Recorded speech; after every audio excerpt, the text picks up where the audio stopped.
जो लोग मेरे इस चैनल पर नए हैं या फिर मेरा ये वीडियो किसी और सोशल मीडिया प्लेटफॉर्म पर देख रहे हैं, वो मेरा YouTube channel political Tamasha with doctor Arshi को सब्सक्राइब करके वहां पे लगी बेल आइकॉन को जरूर दबा दें, ताकि आपको हमारे आने वाले हर वीडियो की अपडेट्स एकदम टाइम पर मिलती रहे।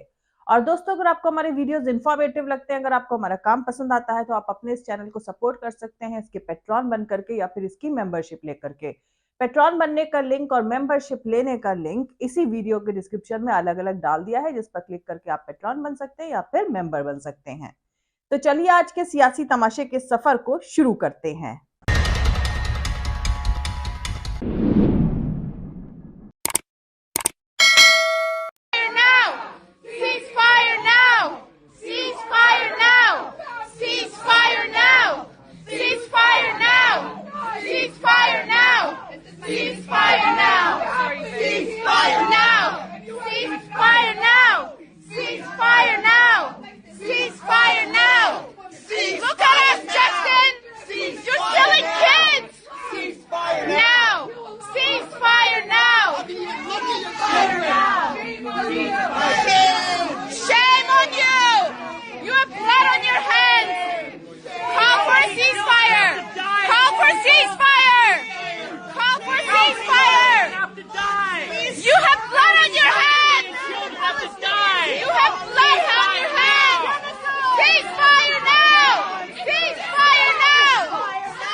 How many more kids have to die?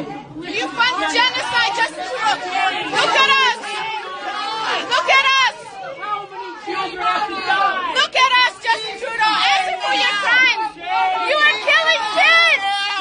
Ceasefire now! Ceasefire now. चूहे जहाज छोड़कर जाने लगे हैं। फ्रांस के प्रेसिडेंट इमैनुअल मैक्रोन और कनाडा के प्राइम मिनिस्टर जस्टिन ट्रूडो जैसे लोगों ने अपने हाथ धोना शुरू कर दिए हैं। ऑफिशियल तौर से रिकॉर्डेड बयान भी दिया गया है, जिसमें सियासी तमाशे के तहत दिखाया गया है कि हमने उन्हें यानी इस्राइल को ऐसा ना करने के लिए कहा था, वगैरह वगैरह। दरअसल कोई भी क्रिमिनल के फेवर या साइड में नहीं खड़ा रहना चाहता है।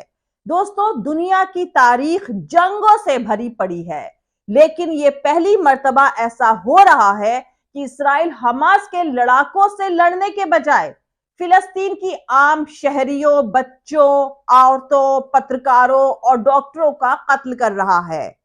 हमास के ठिकानों को तलाश करने में नाकाम हो जाने के बाद हॉस्पिटल्स, मस्जिद, स्कूल्स और आम नागरिकों के घरों को निशाना बनाया जा रहा है। इससे बड़ा वॉर क्राइम, दहशतगर्दी कुछ और हो ही नहीं सकता है। वो सभी मुल्क भी इसके साथ ही में गुनहगार हैं जो इस्राइल के जुल्मों को नजरअंदाज कर रहे हैं या उसका साथ दे रहे हैं।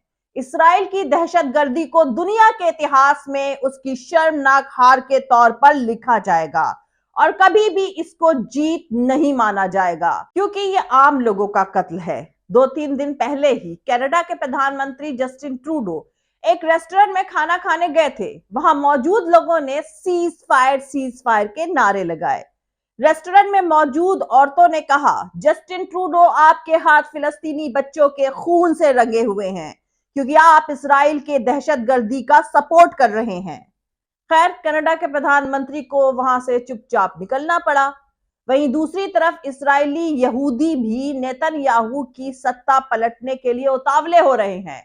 इस्राइली प्रधानमंत्री बेंजामिन नेतन्याहू के खिलाफ तेल अवीव से लेकर जेरूसलम तक यहूदी प्रोटेस्ट कर रहे हैं। यहूदी बंदियों को हमास से रिहा करवाओ, नेतन्याहू इस्तीफा दो और घर जाओ जैसे नारे लग रहे हैं। दोस्तों, वेस्ट के फॉरएवर वॉर का कोई भी डिस्क्रिप्शन काफी ग्रूसम होता है और वेस्टर्न बार्बरिज्म का एक और सबूत होता है। बीबीसी ने बताया है कि एक सीनियर ब्रिटिश जनरल को 2011 में जानकारियां मिली थी कि ब्रिटिश सैनिक अफगानिस्तान में हिरासत में रखे गए लोगों को हथकड़ी पहनाकर गोली मार रहे हैं। ये जनरल आज ब्रिटिश सेना का दूसरा सबसे बड़ा ऑफिसर है। इस इंफॉर्मेशन पर कार्रवाई करने के बजाय इस शख्स को कहीं छुपा दिया गया। शायद इसी का इनाम उसे मिला हो कि उसका लगातार प्रमोशन होता जा रहा है।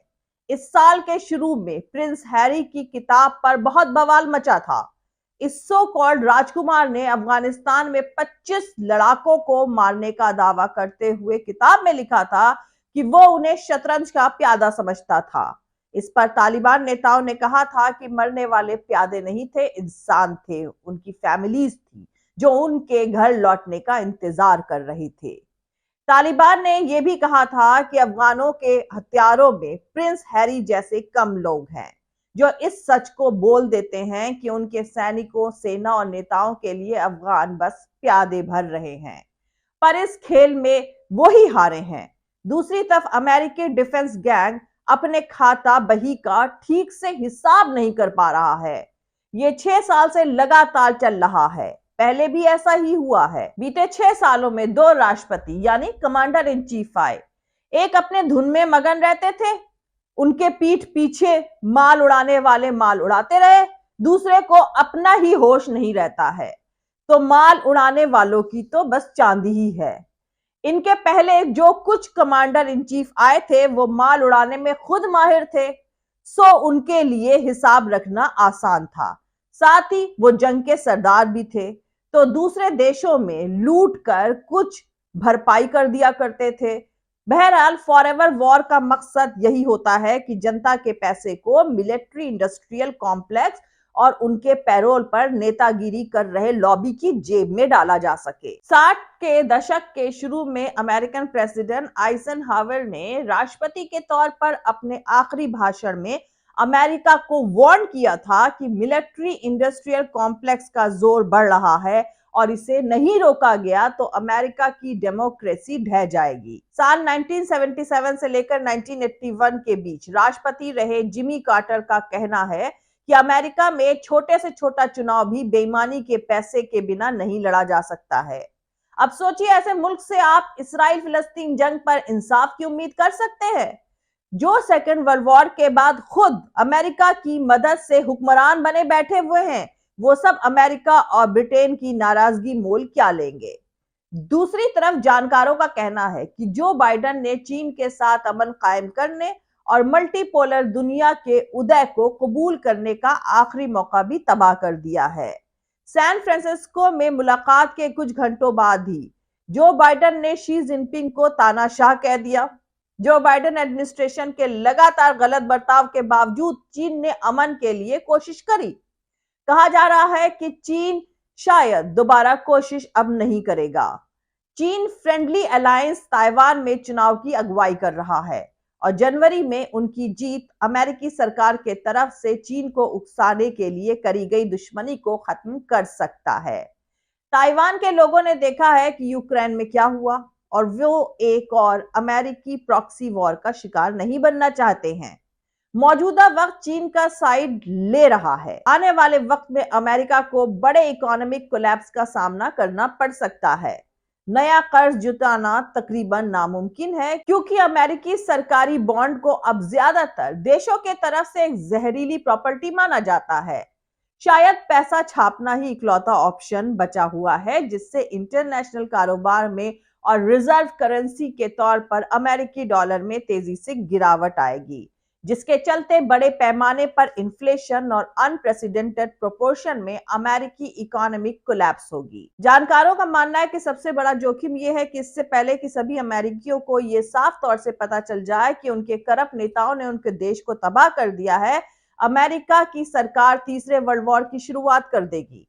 दुनिया में सभी मौजूदा केओस यानी अराजकता के साथ आप अमेरिकी ताकत की तेज रफ्तार से गिरावट और अमेरिकी सरकार के तरफ से बहुत कम कर्ज में फंसा हुआ और तेजी से बढ़ते मल्टीपोलर सिस्टम के उरूज को रोकने की हताश कोशिश को देख ही रहे हैं। खैर, 7 अक्टूबर को इसराइल पर हमास के हमले के बाद बंधक बनाए गए लोगों को छुड़वाने के लिए बातचीत में लगे एक टॉप नेगोशिएटर ने एसोसिएटेड प्रेस को कहा है कि 1 हफ्ते में समझौता पक्का होने की उम्मीद है।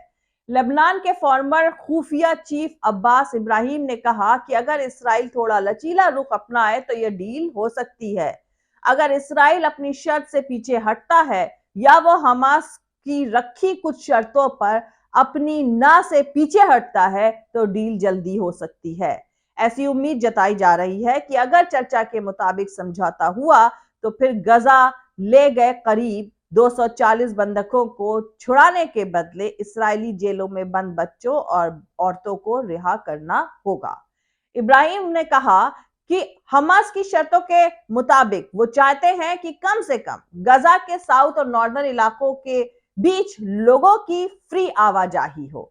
ये एक ऐसा मुद्दा है जहां दोनों साइड्स के बीच असहमति बनी हुई है। आपको यहां पर बता दूं कि इब्राहिम 6 हफ्ते पहले इस जंग के शुरू होने के बाद से ही नागरिकों के बचाव और ह्यूमैनिटेरियन एड के लिए समझौतों से जुड़ी बातचीत में शामिल हैं। दूसरी तरफ प्रधानमंत्री नरेंद्र मोदी ने इसराइल हमास के बीच जारी जंग में हो रही आम लोगों की मौत को क्रिटिसाइज किया है। उन्होंने वेस्ट एशिया में इस जंग की वजह से बढ़ती चुनौतियों से निपटने के लिए ग्लोबल साउथ देशों के बीच यूनिटी और कोऑपरेशन की जरूरत को भी हाईलाइट किया है। दूसरे voice of global south summit के इनॉग्रेशन सेशन को एड्रेस करते हुए पीएम मोदी ने वायलेंस, हिंसा और आतंकवाद के खिलाफ भारत के मजबूत रुख पर भी जोर दिया है। प्रधानमंत्री नरेंद्र मोदी ने कहा है कि हमने रिस्ट्रेंट के साथ ही डायलॉग और डिप्लोमेसी पर जोर दिया है। इसराइल और हमास के स्ट्रगल में आम लोगों की मौत की हम कठोर निंदा करते हैं। राष्ट्रपति महमूद अब्बास से बात करके हमने फिलिस्तीन के लोगों के लिए मदद भी भेजी है। ये वक्त है जब ग्लोबल साउथ के देश ग्रेटर ग्लोबल गुड के लिए एक आवाज में बात करें।